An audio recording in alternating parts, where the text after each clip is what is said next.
A truck was moving fast on the highway. Traffic was flowing smoothly in all lanes. Every vehicle stayed in its lane. Everything looked safe and controlled.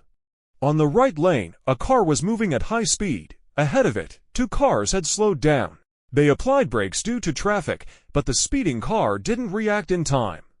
Within seconds, bang, it slammed hard into the car in front. The impact was massive. The hit was so strong. The car flipped over on the road. Right beside it, another car was caught in the chaos. It lost control and swerved into the left lane. Crash! It hit another car on the left. That impact pushed both vehicles forward. They collided with two more cars ahead, one after another.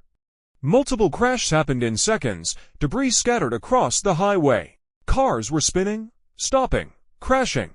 Traffic came to a sudden halt. Everything turned into chaos, a deadly chain reaction, caused by one moment of high speed and no control.